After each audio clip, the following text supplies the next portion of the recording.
Hey everyone, um, welcome to Generation Somewhere. Well, I have officially been a part of Generation Somewhere since 2018. Um, I came to my own state, Tripura, 2018, and I have been here struggling and fighting to be part of something useful. I have, you know, I have given my life, most part of my life, into preparations for competitive exams. It is not that I didn't make it. I did make it in 2018, 2019 itself. I appeared for the Intelligence Bureau SA executive exam. I cleared the exam. I made it to the list, and I worked there for 7-8 months. And then I decided I'll leave because I was hell bent on making it into the civil services, the police services actually. I have always wanted to wear the uniform and be a man in uniform. I don't know how many of you would relate to that. And then I decided on something which was a bit shocker for my family and the people who are associated with me. I left my job, and as cool as it sounds, it was not, because when you take a step you think is right because you have decided on it. It is your choice, your life, and you think that, oh, you are the man, running your life, deciding on your choices. You're doing it on your own. You don't have anyone to guide you, or you're not listening to, people's advices. You're doing it on yourself. You're making it in life by yourself. So it sounds cool, but it wasn't. So when I left my job, initially the first week, my parents stopped talking to me because I had made the choice without telling them that I was going to leave my job. So yeah, obviously they will show some form of retaliation, and they did. They didn't speak to me for a week, but then their parents, so obviously they have to come out of it. Yeah. I spoke with them. I said them, if you're not there with me, I won't be able to make it, because I know now that and by then my friends and the people, whom I called my, my people, they had already left me, because when I had a job, I was someone, but without a job, I'm a no one. I'm a nobody. So those people had left me. So I told my parents that you're the only people, who are going to stick by me and support me, and without your support, I don't think I'll make it to anywhere. So, and they surprisingly, they've always, they've always supported me. What they were angry on was that I didn't even consult with them. I didn't even consider their presence in my life.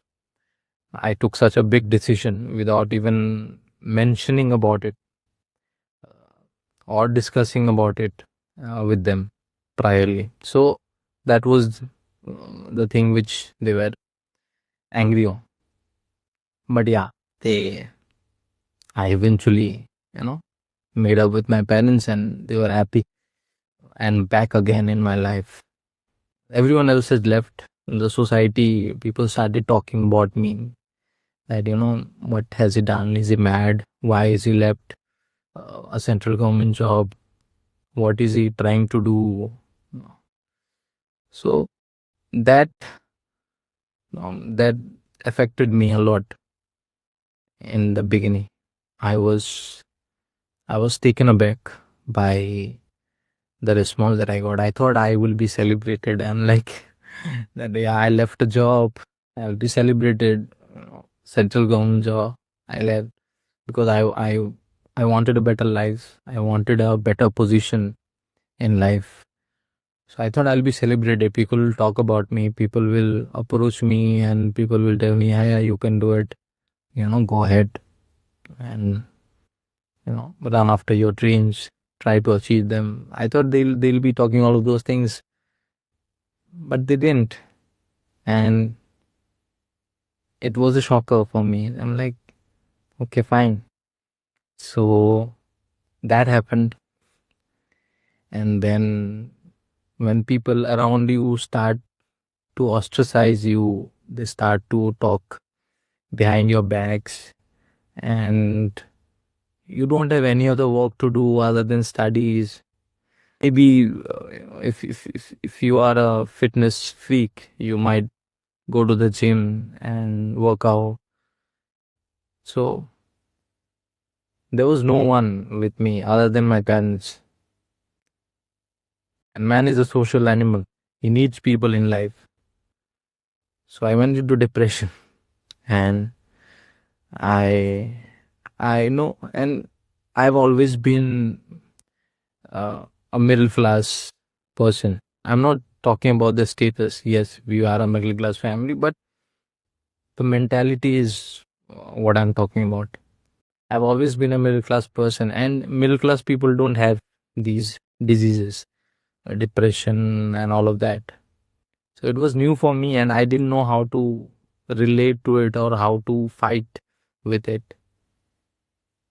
So what we do best, middle class people, we just go with it. So I went with it. I'm like, okay, fine, depression. Okay, fine. What is depression? I'll be depressed then. So I was depressed. I closed myself in the walls, of my room. I didn't go out much. I didn't meet with my friends. No one had any contact. The few people, one or two people who tried to reach out to me, but they couldn't reach out to me. I didn't have a phone. I didn't talk to anybody. I stopped talking to my parents even. I spoke very less. And we were a joint family uh, before. So my uncle was there, my uncle's family were there. We were living together, but we didn't. I didn't speak with any of them. I didn't try to be a part of the family. I didn't book any occasions, any family occasions, events. So that happened, and but even then, I knew that I have to continue with the fight. I have to continue with the preparations.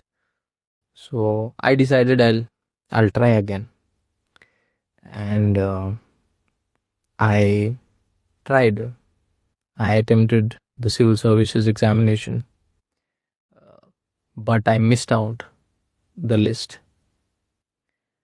So this was not the first time that I missed out the list. Prior to Intelligence Bureau, I had been to the interviews of civil services, the state civil services once. There I missed out the list by a few marks. Then the second time around, which I appeared after I left my Intelligence Bureau job, there also I missed out the list. I went to the interviews, but I couldn't make it to the list. And then I was like, okay, fine, I'll try again. So I tried again. I kept on trying because the end goal was, becoming a civil servant, becoming a police officer, uh, someone, whom society respected, and the package was good. The salary package was good, and all that. So I kept on trying. In the meantime, our financial situation was not that good enough. So I decided I'll try for other exams as well, the other state exams specifically. So I tried the state exams, and I got a job in a certain department. I thought I'll do the job, I'll continue the job, and then I'll also continue with the preparations as well alongside for the civil services. But I couldn't, because the job was very hectic, and it took a lot of time, a lot of effort to, be present and do your work diligently. So I decided I'll leave my job again. So now this is the second time. So by now people have already declared or labeled him as a madman, because this is the second time. First time around, okay, it was fine. It might have been a mistake. He was young, but now he's not young. He's mature, and life has mellowed him a lot. So he should have learned from his mistakes. But nah, I did it again.